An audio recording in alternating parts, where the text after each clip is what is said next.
질의 전에 1분만 주시면은 자료 제출 요구부터 하고 질의하겠습니다. 네, 알겠습니다. 네. 예, 행정처장님. 네. 최근에 네. 모 장관님의 허위 출장 보고서 문제로 사회적으로 이슈가 되고 있는 거 알고 계시죠? 네. 지난 5년간 네. 대법관님들의 해외 출장 및 출장에서의 동행자 그리고 출장비 사용 내역서 일체를 별도로 정리해서 좀 보고를 해 주시기 바랍니다. 다음 종합감사 전까지 제출해 주시면 고맙겠습니다. 네, 검토하겠습니다. 네. 자, 대법원장 낙마에 관해서 민주당에서는 대통령의 인사 잘못이다, 비난도 하고, 또, 우리 국민의힘에서는, 부결 사유가 없는 사안이고, 과거 여야의 극단적인 대치에서도 결국 사법부의 안정을 위해서 대법원장 임명엔 대승적으로 서로 간에 협의를 했다, 이런 주장을 합니다. 이미 부결된 상황에서 과거의 잘못에 대해서 더 논하는 것이 과거의 문제에 대해서 더 논할 필요가 있겠나 싶기는 합니다만 저는 심각하게 우려를 하고 있는 것이 민주당의 인식입니다. 민주당에서는 대법원장의 공백 사태에 대해서 사법부가 굉장히 걱정하는 상황에서도 지금 대법원장의 공백은 우려할 사항이 아니다라고 이렇게 얘기를 하고 있습니다.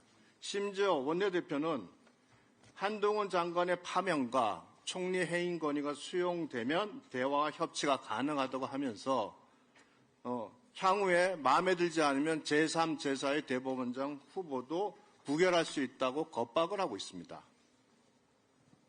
중대범죄 혐의를 받고 재판과 수사를 받고 있는 당대표에 대해서는 그 사법 리스크 방탄을 하기 위해서 올인하면서 방탄정당이라는 오명을 쓰고도 그렇게 쓰면서까지 당대표 지키기에 애쓴 사람이 대법원장에 대한 인식이 여전히 정치적 정쟁의 대상으로 생각하고 있는 것 같아서 심히 우려됩니다. 이미 대법원장의 부재가 가져올 여러 가지 사안은 예상되고 있습니다. 저는 합의체 판결의 제대로 된 운영이 가능할지, 또한 내년 1월 1일 날 예정돼 있는 안철상 민주적 대법관 후임 인사추천권이 직무대행이 가능한지, 또한 대법원 규칙 재개정이 많이 남아있죠. 그 부분에 대한 재개정은 어떻게 진행될 것인지, 내년 2월로 예상돼 있는 법원장 이하 법관 인사는 어떻게 할 건지 모든 문제가 지금 산적해 있습니다. 그럼에도 불구하고 민주당에서 이 대법원장의 인선에 대해서 너무 정쟁으로 치닫는 이 모습 국민들이 심판하시리라 생각을 합니다. 자, 본 질의에 들어가겠습니다. 우리 화면을 한번 봐주시죠. 자, 우리 신속한 재판을 받을 권리는 헌법상의 권리 맞습니까? 네, 맞습니다. 네, 헌법 27조 3항에 규정되어 있습니다. 올해 3월 11일 날 검정고무신 작가인 이우영 작가가 오랜 대행사의 법적 분쟁 속에서 결국 극단적인 선택을 하는 내용 보도 본 적 있으시죠? 네. 재판의 지연, 이것이 갖고 오는 참혹한 결과입니다. 지난 6년간 김명수 대법원 체제에서 재판 지연이 발생을 했는데 2년 내 1심 판결이 나오지 않은 장기 미제가 지난 6년 동안 민사소송은 3배, 형사소송은 2배로 늘었습니다. 여기에 대해서 법원에서 이 장기 미제 해소 방안을 얘기하면 앵무새처럼 외치는 소리 중에 하나가 판사 인원의 부족, 업무 과중을 얘기합니다. 맞죠? 네, 그것 한 원인으로 지적을 하셨습니다. 네, 맞습니다. 이 표에 보시면 이게 명지대 김두월 교수가 다시 분석을 해서 내놓은 자료입니다. 지난 조선일보에 8월 24일 날 발표가 됐는데, 자, 판사 업무는 2015년에 비해서 한 14% 정도 경감된 걸로 나옵니다. 그런데 재판 지체는 2015년에 비해서 엄청나게 증가된 걸로 나옵니다. 자, 업무는 경감됐는데 재판 지체는 심해졌다. 그럼 법원에서 설명하는 것이 충분히 납득이 갈까요? 저는 사법 민주화라는 명목으로 고도부장 승진제를 폐지하고 법원장 추천제를 실시하면서 인사평정제가 형화되는 이 모든 과정 속에서 발생한 일이라고 생각을 하고 지난 국감에서도 끊임없이 이 부분에 대한 고민을 요구했었습니다. 기억하시죠? 예. 지난 1년간 철저히 노력하겠다는 답변을 하셨는데 그 결과는 어떤지 한번 보실까요? 넘겨보시죠. 자, 민사 1심 첫 개일까지 재판 기일은 6년 만에 20.9일이 증가했습니다. 민사 항소심은 6년 만에 71.1일이 그대로 증가했습니다. 변화가 하나도 없고 계속 악화되고 있습니다. 형사 1심 첫 기일이 6년 만에 33.1일 증가했고 항소심은 31.7일 증가했습니다. 민사 1심 합의부 사건 평균 처리 기간을 보시죠.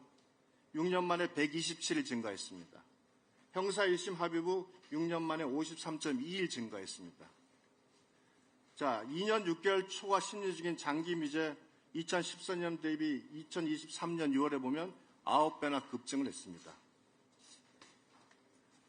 지난 1년간 본 의원이 국정감사 기간뿐만 아니라 그 전에 끊임없이 법원에게 말을 했습니다. 자, 판사들의 선의에 의해서 또 여러분의 단순한 그 업무 부탁을 통해서 장기 미제 해소될 수 없을 것이다. 분명히 그럴 테니 이 부분에 대한 대책을 마련하라고 요구를 했습니다. 기억나시죠? 네네. 그럼 뭐 하셨어요, 그동안? 1년 동안, 그러니까 1년간 아무것도 변화된 게 안 보이지 않습니까? 말씀드리겠습니다. 어쨌든 간에 큰 의미에서의 지금 의원이 말하는 그런 지표의 극적인 반전을 못 이룬 점에 대해서는 할 말 말씀드릴 수는 없습니다만 또 다른 이면에서는 어쨌든 제가 장님과 위원님들의 모두 말씀에서 말씀드렸다시피 적어도 올 상반기 동안에 지금 오늘 국정사 기식 동안에 판사님들이 사건을 처리해 나가는 해결 건수는 한 5년 전에 비해서는 이제 정상화가 되고 있습니다. 그래서 지금 이 추세가 재판 지연의 속도가 조금씩 꺾이는 모멘텀 정도는 만들었다는 말씀을 좀 드리고 싶습니다. 예. 제도 좋습니다. 네. 그렇다면 적어도 이 지도 단순한 어떤 일반적 행정 절차에 의한 또는 일반적인 노력에 의한 어떤 변화를 가져올 수 없다면 이미 지난하게 제도 개선에 대한 노력을 기울였어야 될 것 같습니다. 그런데 그런 부분이 전혀 보이질 않아요. 앞으로 새로운 대법원장이 오신다면 제일 중요한 이 제도 개선 측면을 철저하게 신속하고 철저하게 검토를 하셔야 됩니다. 그 부분에 대한 그 행정처장의 입장을 한번 듣겠습니다. 아무래도 새 대법원장이 오신다 한다면 지난 대법원장이 했던 제도적 변화의 장점은 뭐고 그것이 부정적 영향은 무엇인지에 대해서는 저희들도 지금 잘 준비해서 냉정하게 분석을 해서 객관적으로 분석해서 제도적 개선책을 마련해야 된다는 생각을 갖고 있고 준비하고 있다는 말씀 드리고요. 전체적인 일선 법관들이 우리 국회의원님들이랄지 언론을 통해서 국민들이 제기한 문제의식을 상당히 그래도 의식하고 사건 처리와 지연에 대한 노력을 하고 있다는 전체적인 노력을 하고 있다는 점은 제가 처장으로서 대신해서 말씀드리고 싶습니다.